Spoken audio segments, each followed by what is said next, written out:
Hello, this is Kaan from Turkey. I am an aquaculture professional and I'm trying to improve the perception of seafood consumption around me.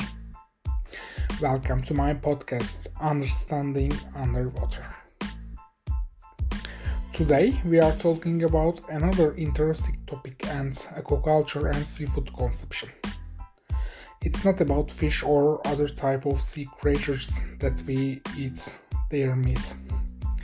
We dive into the world of edible seaweeds, exploring their history of usage, benefits, and future prospects. If you're ready and wear your swimsuits, let's dive into the ocean.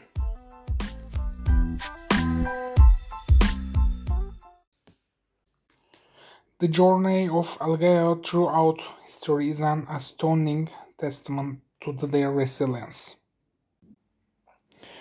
Having thrived on Earth for approximately 2.5 billion years, these ancient organisms have not only survived but have thrived through the ages.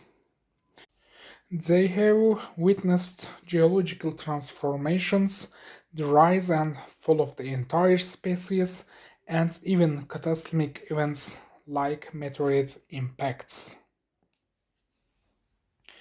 Seaweed's historical usage is a tale of remarkable resourcefulness. In ancient East Asia, particularly we are talking about China, Korea, Vietnam and Japan, seaweed was not only consumed but deeply integrated into the cultures. These coastal societies recognized the potential of the seaweed early on, using it not only as food source but also as a form of medicine and agriculture fertilizer.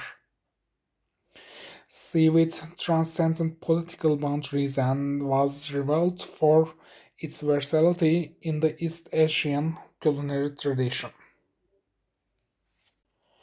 A closer look at the history of algae consumption brings us to Dutch microbiologist Martinus Bering's studies on Chlorella algae in 1890. The significance of seaweeds began to be recognized when German scientists observed their high protein content. Otto Heinrich Warburg's photosynthesis studies on Chlorella played a key role in shedding light of importance of seaweeds. These early scientific investigations helped set the stage for understanding the potential of seaweeds. While we frequently refer to them collectively as seaweeds, they encompass a wide range of species, including single-cell algae. Even there are macroalgae too. The diversity within the world of seaweeds is immense, with various species offering unique properties and benefits. Exploring this diversity reveals the hidden gems within the oceans. Similar to lobster, during World War, seaweed was used to feed German population because of its rich protein content. Notably, Chlorella played a significant role in this context. However, interest in single-cell algae diminished between the two world wars, potentially due to factors like abundance, access to other food sources, and integration into dietary habits. The historical contents of seaweed consumption during periods of scarcity highlights its nutritional significance. Chlorella's potential in combating radiation poisoning is linked to its antioxidant contents, particularly astaxanthin. This pigment, also found in Chlorella vulgaris, aids in absorbing the assimilating radiation, making it a valuable tool in treating radiation poisoning. Understanding how chlorella can contribute to human health, especially in adverse circumstances, is testament to its remarkable properties. By the early 1950s, the nutritional value of consumable algae gained attention in the United States. As the need for protein grew, algae emerged as a source, addressing the protein supply issues of the era. This resurgence marks a pivotal point in recognizing the potential of seafoods as sustainable and nutrient-rich food source. Protein is a fundamental building blocks of our bodies compared of amino acids. While many of these amino acids in synthesis within the body through the breakdown of the proteins of we consume, some are only available from external sources and these are known as essential amino acids. Protein play a vital role in various bodily mechanisms, particularly in the muscles. The digestibility of proteins can vary significantly. Proteins originate from both plants of animals, and animal proteins tend to be more easily broken down than plant-based one. This is why we often seek protein sources that are highly digestible, as they offer greater benefits. However, it's important to note there are certain proteins humans cannot digest, and these are referred to as antinutrients. You know this clearly. For example, soy contains a substance called lectin, which can hinder the digestion of proteins. Surprisingly, despite soy's high protein content, its digestibility is lower than one might expect. Furthermore, egg whites and the digestibility of certain legumes, including soy, can be lower than commonly perceived. Now, let's return to our discussion of single cell algae.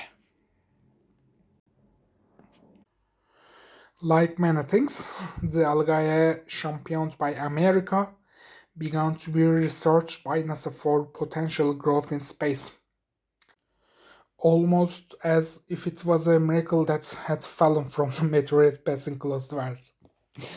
It was suggested that algae could be the solution of America's nutrition crisis, and thus the first steps were taken towards mass producing algae. However, since the principle of large-scale algae culture were not yet clear, the initial facilities were closed rather quickly. The success of seafood production in Japan during the 1950s was a remarkable turning point in the history of seafood cultivation. The Rockefeller Foundation's support provided much needed aid to Japan's post-war recovery and the reestablishment of various organizations. The dedication and unwavering work ethic of the Japanese people were instrumental in seizing this opportunity to build a thriving seafood industry, laying the foundation for Japan to become one of the world's most prominent seafood producers and at the 1960s. Japan had made its mark on seafood cultivation. Even today, Japan remains one of the world's leading producers. The environmental benefits of single-cell algae are substantial. With their high nutritional content and minimal water usage, they represent a sustainable food source for an ever-growing global population. These eco-friendly characteristics has not gone unnoticed as more individuals worldwide turn to seafood to meet their nutritional needs while maintaining a small ecological footprint. This trend mirrors the increasing global awareness of environmental sustainability and its importance in the food industry. The global popularity of seaweeds extends far beyond Asia. As word spreads about their remarkable nutritional properties, and increasing numbers of people worldwide are integrating seaweeds into their daily diets. This surge in popularity is not limited by borders or cultural differences, highlighting the universal appeal of seaweeds. Their acceptance and widespread use underscore the global needs for sustainable and nutritious food source. Chlorella and spirulina, two well-known single-cell algae among consumable algae, are examined in detail, highlighting their unique properties, including high protein content and nutritional benefits. Exploring their distinct attributes shed light on the diverse applications of different seaweed species. Chlorella belongs to the Chlorella family. It's essential to clarify that it has nothing to do with the chlorine in bleach. Chlorella is one of the highest quality sources of chlorophyll found in nature. This is where its name originates. Chlorophyll is the organelle that enables plants to perform photosynthesis and typically gives plants their green color. In contrast to other chlorophyll sources like wheatgrass, barley, and alfalfa often promoted on social media as dietary supplements, I recommend chlorella. Chlorella contains 5 times more chlorophyll than wheatgrass, 12 times more than barley, and nearly 10 times more than alfalfa. If you are looking to include greens in your diet, chlorella is an excellent choice. When the single-celled marine algae is dried, almost half of its remaining mass consists of protein. One-fifth of its fats, particularly beneficial unsaturated fat. The rest is composed of carbohydrates, vitamins, and minerals. Chlorella behaves like a survival machine.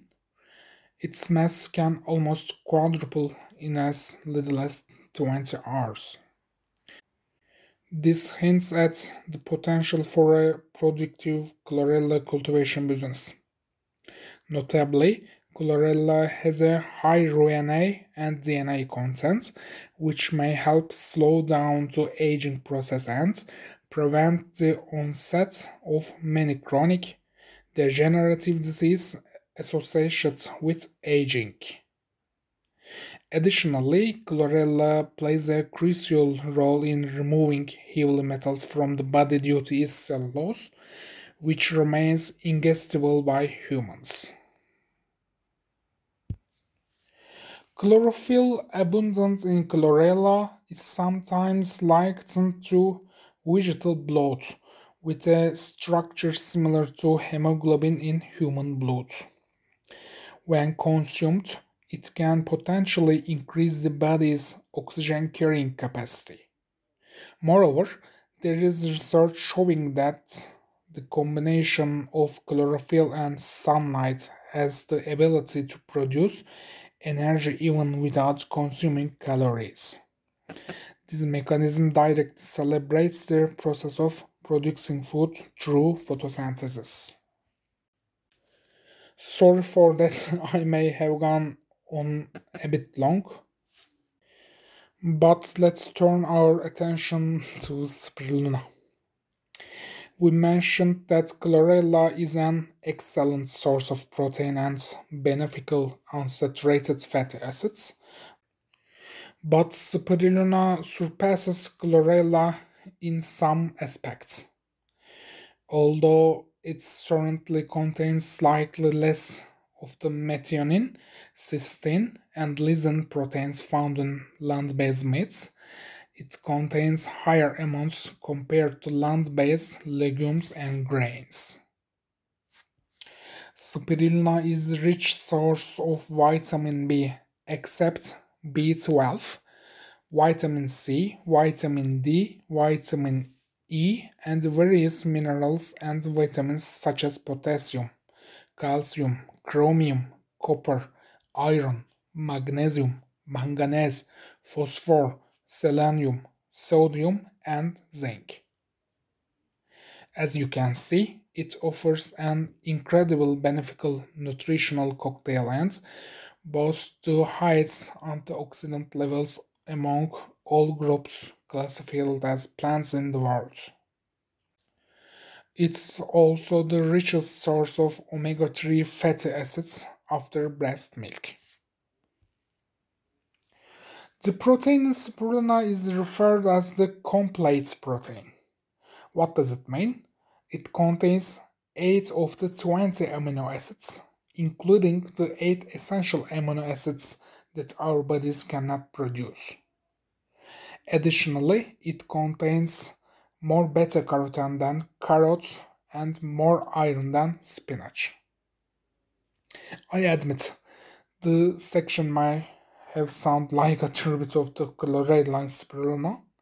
Before closing, I should brief on what consider when consuming these single-cell algae, which we can like to seafood. When selecting algae products, purity and quality are paramount. It's essential to opt for certified strains that are shielded from potential contaminants or fillers. Some suppliers may introduce fillers into their products, necessitating the consumption of significantly larger quantities to achieve the same effect. Knowing the source of protein is key, as subpar products can emerge in various regions. Certainly, the highest quality spirulina is sourced from Hawaii, where strict quality standards are upheld. To harness the full benefits of single-cell algae, they must undergo a process known as fracturing. While newer methods use sound waves for this, an older technique employs glass beds. The sound wave fractured algae seems to offer superior results as the leading glass beds carries contamination. It's also advisable to choose air-dried algae or heat-dried ones to preserve their active enzymes and maintain the integrity of its raw food. When storing seaweeds, it's important to keep them in a dry, moisture-free environment away from sunlight. Exposure to sunlight may activate the chlorophyll in seaweed, leading to a gradual loss of its nutritional significance. If you purchase a product that comes in a transparent package, consider returning it and reaching out to the seller to request a sunlight-proof packaging solution. Thanks for joining me today. Did you like the history of single-cell seaweeds? And do you know anything about more? If you found today's episode as fascinating as I did, you are going to love the other episodes too. We will be exploring more sea adventures and diving into unique seafood topics. Don't miss out on the next wave of excitement. Make sure to subscribe to me. Thanks again for being part of this journey. Until next time, stay curious and stay hooked on the Sea and Seafood podcasts. See you on the next episode.